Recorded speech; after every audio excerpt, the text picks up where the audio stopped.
नमस्कार, अस्सलाम वालेकुम नाज़रीन। पल पल न्यूज के न्यूज रूम से मैं हूं आपके साथ नदीम अकरम। सत्ता की भूखी भारतीय जनता पार्टी किसी भी हद तक सत्ता में काबिज होने के लिए जा सकती है, जिसकी जीती जागती तस्वीरें जो हैं वो समय समय पर देश की जनता के सामने आती रही हैं कि कैसे महाराष्ट्र में एक चलती हुई सरकार को गिराने का काम भारतीय जनता पार्टी द्वारा किया गया और भारतीय जनता पार्टी ने एड़ी चोटी का दम लगा दिया महाराष्ट्र की सत्ता पर काबिज होने के लिए, जहां क्षेत्रीय पार्टियों को ऑपरेशन लोटस के बहाने ठिकाने लगाने पर लगी हुई है। क्योंकि यही तस्वीर जो है मध्य प्रदेश से देखने को मिली, यही तस्वीर जो है कर्नाटक में देखने को मिली और यही तस्वीर का इस्तेमाल जो है राजस्थान में करना पड़ा तो मुंह की खानी पड़ी। और क्षेत्रीय पार्टियों को ठिकाने लगाने के लिए ऑपरेशन लोटस जो है वो भारतीय जनता पार्टी द्वारा जगह जगह चलाया जा रहा है।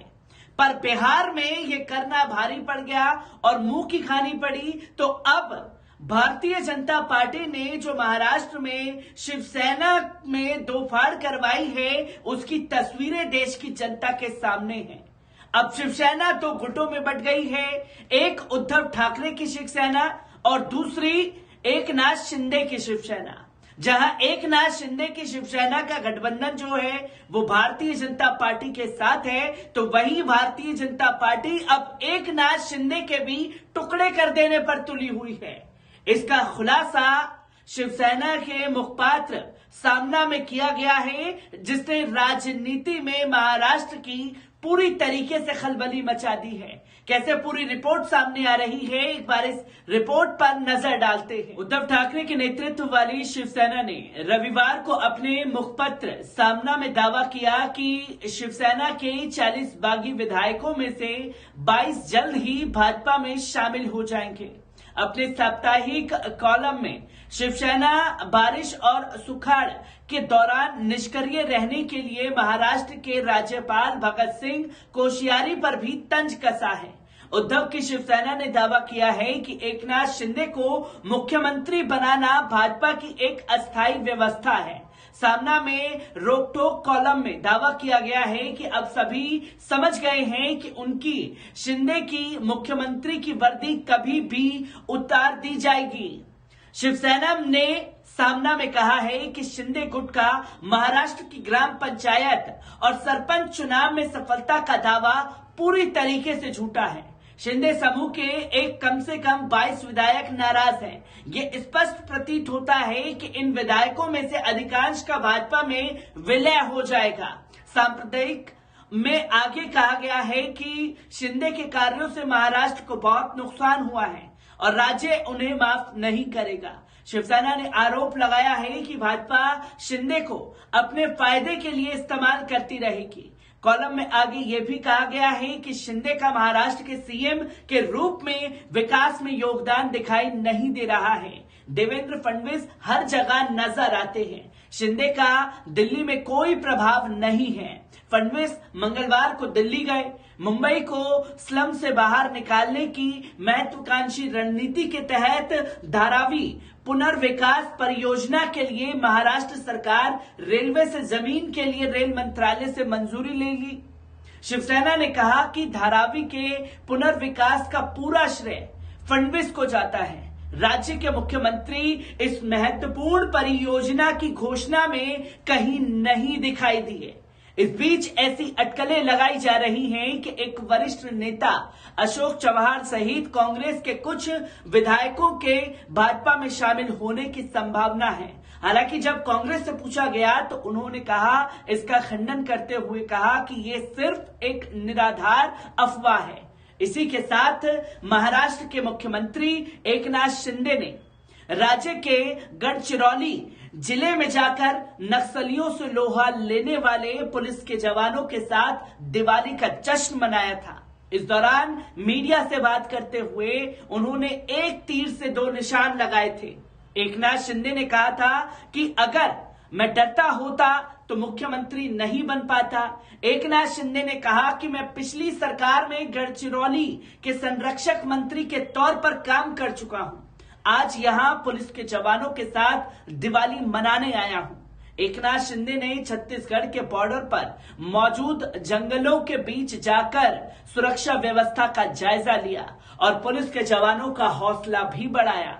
इसी दौरान मीडिया से मुखातिब होते हुए उन्होंने एक तीर से दो शिकार कर डाले। एक तरफ एकनाथ शिंदे ने नक्सलियों को चेतावनी दी तो दूसरी तरफ उद्धव ठाकरे का नाम ना लेते हुए उन पर निशाना साधा। एकनाथ शिंदे ने कहा कि अगर मुझे लगता तो मैं कभी भी गढ़चिरौली नहीं आता। परिस्थितियों का मुकाबला करके ही मैं मुख्यमंत्री पद तक पहुंचा हूं। मैं कभी किसी से डरा नहीं हूं। गढ़चिरौली में मुख्यमंत्री एकनाथ शिंदे ने नक्सलियों को नाको चने चबाने वाले पुलिस जवानों के साथ दिवाली मनाई थी। मुख्यमंत्री एकनाथ शिंदे ने कहा कि मैंने आज देखा कि जवान किस तरह से और किन परिस्थितियों में ये काम करते हैं। मैंने उनके साथ वक्त बिताया और उनका हौसला भी बढ़ाया। जवानों के बीच ये संदेश जाना चाहिए कि महाराष्ट्र सरकार उनके साथ मजबूती से खड़ी है। एकनाथ शिंदे ने कहा कि जवानों की मेहनत रंग ला रही है और इलाके से नक्सलवाद भी कम हो रहा है। हमें अपने बॉर्डर को पूरी तरह से सुरक्षित रखना है। ऐसे में जवानों का हौसला हाई होना चाहिए। यहाँ एक पुलिस स्टेशन का उद्घाटन हुआ है। ये भी एक नक्सल प्रभावित इलाका है। एकनाथ शिंदे ने कहा कि पुलिस के जवान यहाँ नक्सलियों से हमारी रक्षा करने के लिए 24 घंटे तैनात रहते हैं। उन्हें किसी भी त्योहार को अपने घर वालों के साथ मनाने का मौका भी नहीं मिल पाता। ऐसे में मैं खुद उनके साथ ये पर्व मनाने आया हूं। एकनाथ शिंदे सरकार को अस्तित्व में आए हुए 4 महीने पूरे होने वाले हैं। बावजूद इसके अभी तक सरकार का दूसरा मंत्रिमंडल विस्तार नहीं हो पाया है। सरकार में मुख्यमंत्री और उप मुख्यमंत्री को मिलाकर कुल 20 मंत्रियों का मंत्रिमंडल सजा है, जिसमें 9 मंत्री एकनाथ शिंदे गुट के हैं तो वहीं दूसरी तरफ 9 मंत्री सहयोगी भारतीय जनता पार्टी की तरफ से हैं। सूत्रों की माने तो फिलहाल मंत्रिमंडल विस्तार की संभावना दूर दूर तक अब नजर नहीं आ रही है। ऐसे हालात में नाराज विधायकों को मनाने के लिए महाराष्ट्र की शिंदे फडणवीस सरकार ने एक प्लान तैयार किया है। इस प्लान के मुताबिक कई नाराज विधायकों को महाराष्ट्र सरकार के अंतर्गत आने वाले महामंडल निगम की जिम्मेदारी सौंपी जा सकती है। इस तरह से विधायकों की नाराजगी भी दूर हो जाएगी और निगमों को चेयरमैन भी मिल जाएंगे, जिसकी तस्वीरें लोगों के सामने हैं। जहां दूसरा मंत्रिमंडल जो है अभी तक तैयार नहीं हुआ है, जिसके चलते एकनाथ शिंदे गुट के कई विधायक जो हैं वो नाराज चल रहे हैं। और सामना में इसका जिक्र कर देना कि भारतीय जनता पार्टी में 22 एकनाथ शिंदे गुट के विधायक जो हैं वो शामिल होने जा रहे हैं, जिससे ये तस्वीर क्लियर हो जाएगी कि कैसे भारतीय जनता पार्टी क्षेत्रीय पार्टियों का दमन करने पर लगी है और उसके बहाने ऑपरेशन लोटस चलाती हुई दिखाई दे रही है। पर यहां जिस तरीके से ऑपरेशन लोटस चलाया जा रहा है, अमित शाह की इस कारीगिरी को लोग बेशक से चाणक्यगिरी का नाम दे रहे हैं, पर ये देश में चाणक्यगिरी नहीं बल्कि सत्ता की भूखी भारतीय जनता पार्टी का एक लालच महाराष्ट्र की सत्ता पर खुद काबिज होने का बना हुआ है। मैं ऐसी ही तस्वीरों से आपको रूबरू कराता रहूंगा। दीजिए इजाजत, शुक्रिया।